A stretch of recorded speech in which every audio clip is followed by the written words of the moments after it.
Maliss is finally here, and we're going to talk about him. I have 3 decks for you, all of which are maybe good and maybe not, depending on kind of what the metagame is. And I'm going to showcase them for you today. Okay, just before we hop in, I do need to talk about how the actual pack itself. Maliss is a rather expensive deck. You do need 3 apiece of White Rabbit, Dormouse, and Malice and Underground to make it fully work, as well as at least 1 March Hare and 1 Heart Scripter. So it's 11 URs in at the bare minimum. You generally want more copies of March Hare, but you need at least that 1. So in terms of URs, again, 11, and then a few SRs. I think it's technically 5 or 6, right, depending on how many Chessy Cats you want to play. So do keep that in mind as well. Let's hop into the decks. And we're going to start off with one that I believe is going to actually be fairly decent, and that is Fiendsmith, along with the Maliss cards. The reason that I say this is because the Fiendsmith and the Maliss cards in particular pair fairly well together due to a wide variety of reasons. The first is that the Fiendsmith stuff in particular allows you to go into Desiree, which is very, very useful, just having that Omni Negate to prevent something like a Harpy's Feather Duster, or more specifically something like Evenly Matched, just immediately invalidating your board. So that's one of the big boons to having the Fiendsmith stuff in here. You can also use them to go into things like Apo or what have you, which is also fairly nice. However, the problem with this is that you basically have to use the Fiendsmith stuff to go into the Fiendsmith stuff. There's not really another way that you can do that. It's Fiendsmith into Fiendsmith. That's more or less it. It's also why I'm not playing Moon. Moon you absolutely could play instead of something like the Link Spider or like Apollosa or some of the other cards that are in here. But for the most part, the reason I'm not playing Moon is because of the fact that all of the Maliss monsters, if they are reborn off of their effects when they're banished, lock you into Link monsters, which means if you go into any of the Maliss cards, you can't do the Fiendsmith stuff. So it doesn't really make sense to go into Moon, to then just like go into Requiem and then just kind of pass on that. Technically, it's not like a terrible idea because you could still have Requiem to send Fiendsmith in Paradise, but I just decided, hey, we'll just do the Fiendsmith into Fiendsmith. So there's that. However, on top of that, we are also playing things like the Bestials as additional extenders, and just overall, it's a pretty simple deck list in terms of Maliss. The extra deck is pretty tight, which is why the Fiendsmith stuff, I think, is not necessarily the best option, but it's also not the worst. It is kind of high roll. It kind of relies on you being able to do, like, the Fiendsmith stuff instead. But one of the notable things that it does do is it plays around Lancia, which is another thing that I expect a lot of people to be playing, which is also why we're playing the 1 Lancia and the 1 Crossout for it. Just you more heavily play around that.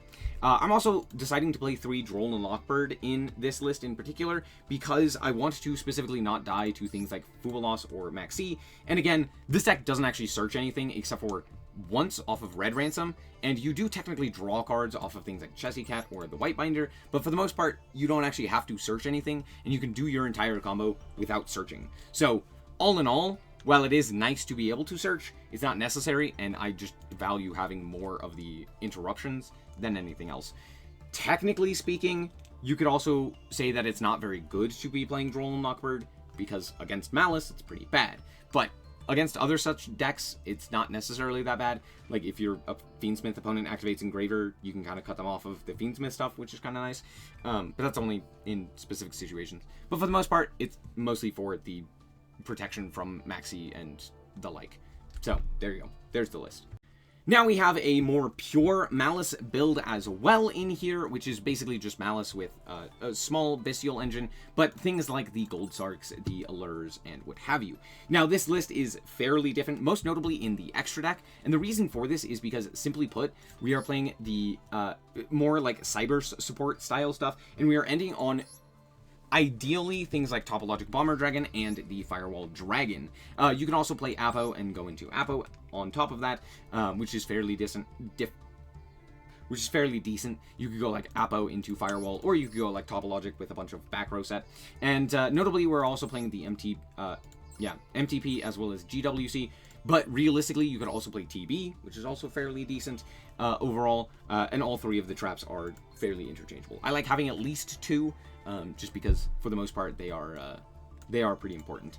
And that's more or less it. It's pretty simple. Now, I'm not maxing out on the Maliss names. I'm playing 2 apiece of March Hare and Chessy Cat.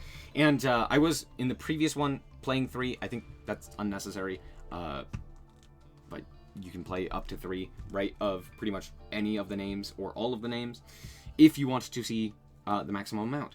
But yeah, we're playing slightly less, and there's that. Also, I don't know if Allure is necessarily all that advantageous, mostly because, I mean, it's okay, but you already have a ton of starters anyway, so I don't necessarily think that you need the additional, like, draws. However, drawing into more hand traps is not bad.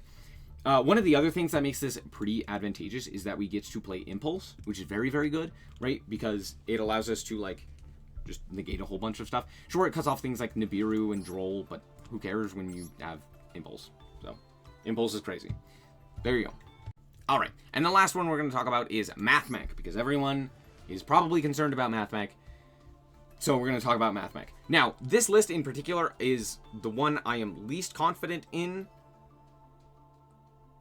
So I kind of just threw things together, and it's mostly something to talk about. Mathmech in particular has the advantage of being the best Cybers support in the game, allowing you to do the most with the Cybers monsters, basically.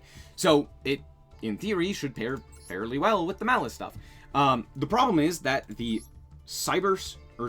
Mathmech cards quickly lock you into Cybers monsters off of Sigma, which is not necessarily bad, but I think there are better options oftentimes with the Maliss cards to go into, which means we are basically not playing Apo, which is something to keep in mind.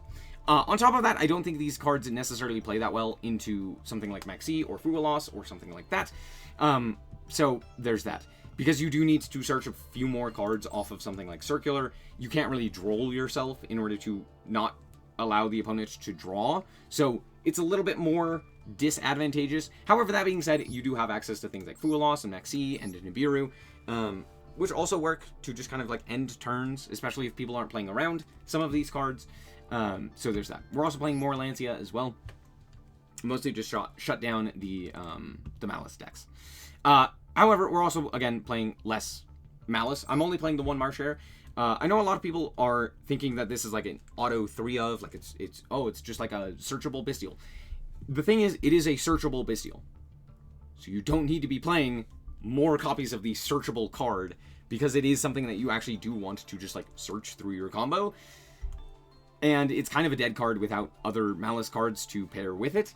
So, for the most part, it's not something that you necessarily want multiple copies of. Like, Chessy Cat is arguably better, because at the very least, you can banish some of your other spells and or traps in order to generate the advantage of drawing cards and stuff like that.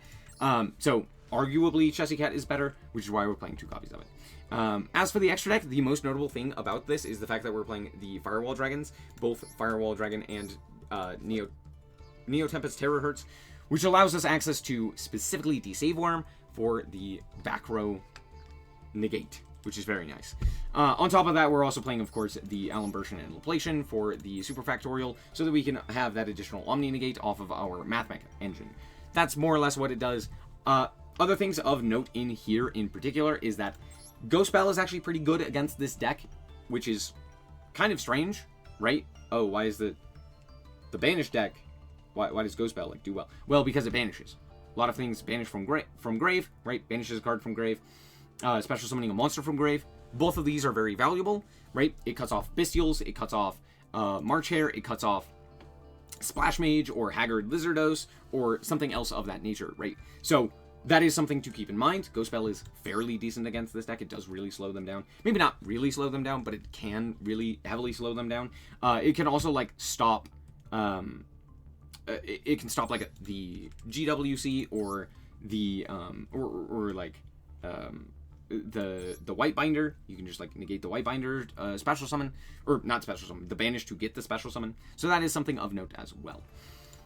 The other thing of note is Red Reboot exists at 2 for some reason in this game. So again, if you want to actually beat this deck,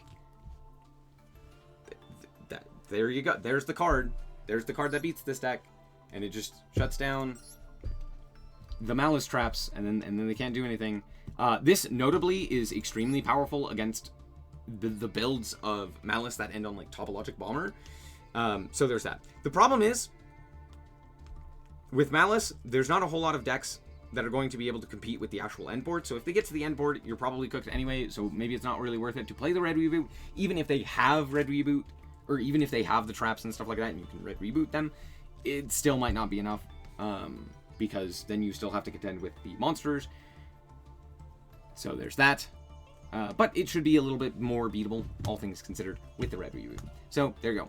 I'm going to call it quits there. Thank you guys so much for watching. Let me know down below if what you guys have come up with. This is, again, like, literally day one, you know, frame one, basically, with the Maliss cards, because we didn't know whether we were getting March Hare and pretty much any of these cards, to be fair. So, that kind of changed the math on things. But let me know if you guys have come up with something better. I'm really not too happy with these, but there you go. Anyway, thank you guys so much for watching, and remember to always stay frosty. Bye-bye.